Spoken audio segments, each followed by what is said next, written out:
Saat ada angin yang bertiup di sekitar, kita pasti akan merasa sejuk.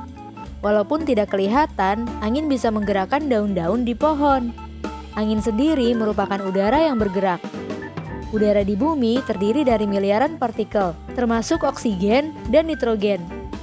Angin bertiup saat partikel udara bergerak karena adanya suhu panas dan dingin di permukaan bumi. Hal inilah yang menyebabkan hembusan angin. Manfaat angin bagi kehidupan di bumi. Ada berbagai jenis angin berdasarkan kekuatan dan kecepatannya. Contohnya, angin dengan kekuatan besar dan cepat dikenal dengan sebutan angin badai. Lalu ada juga angin yang membantu manusia, seperti angin laut yang dimanfaatkan para nelayan untuk meniup layar perahu. Selain itu, angin juga bisa dimanfaatkan dan diubah menjadi energi. Inilah yang kita sebut sebagai pembangkit listrik tenaga angin. Dengan adanya angin, kincir angin bisa berputar dan menjadi penggerak untuk menghasilkan listrik.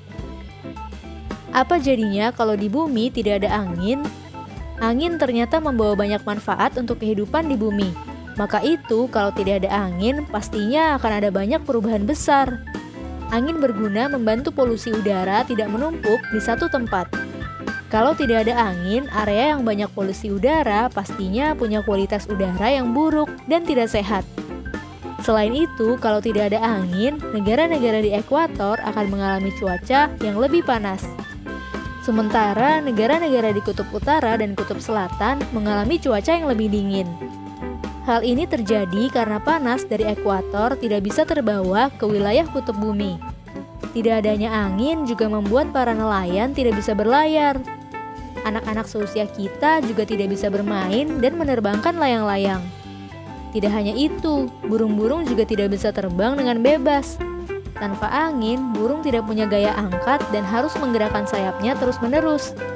Bahkan tumbuhan juga terpengaruh kalau tidak ada angin loh, sebab angin bertugas menyebarkan serbuk sari.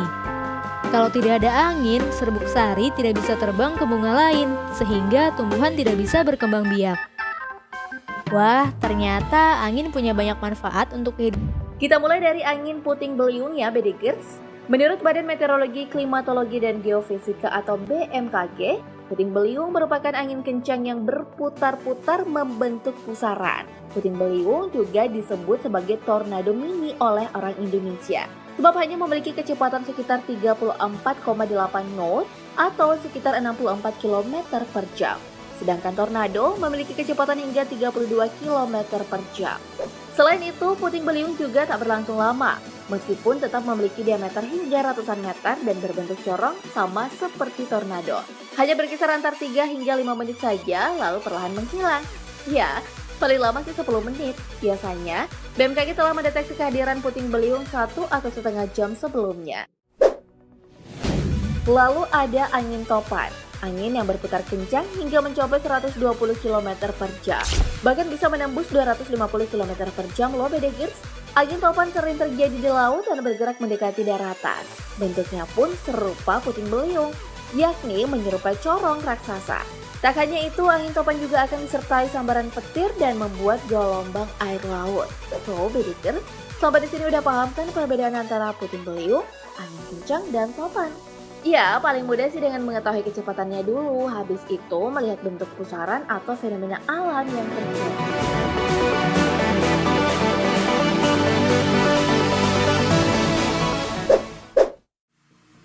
Siklus.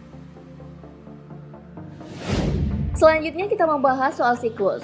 Umumnya puting beliung, angin kencang, dan topan sering terjadi setiap memasuki musim pancaroba seperti sekarang ini, yakni masa di mana iklim beralih dari kemarau ke hujan ataupun sebaliknya. Selain membuat manusia rentan terkena demam, musim pancaroba juga rentan menghasilkan bencana alam berupa terjangan angin dan kecepatan tinggi. So, tetap jaga kondisi ya Bedikers.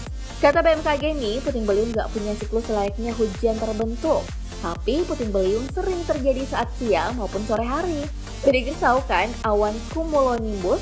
Itu loh awan yang bentuknya menjulang tinggi di atas langit dan sangat padat. Nah, jika kalian melihat awan cumulonimbus, maka besar kemungkinan bakal terjadi puting beliung. Terlebih lagi, puting beliung akan selalu mengikuti kemana arah cumulonimbus pergi.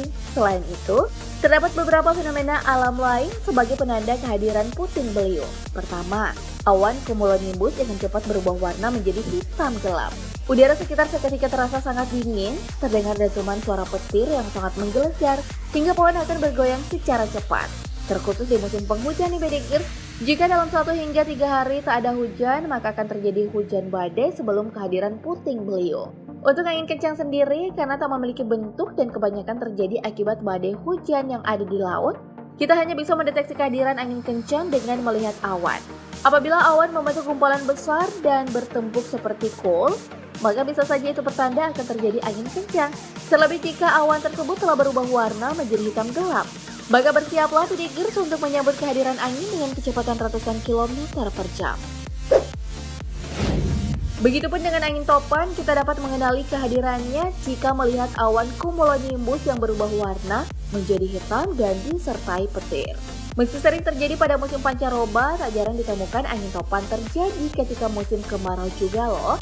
Namun fenomena ini lebih banyak terjadi di samudra dibandingkan daratan.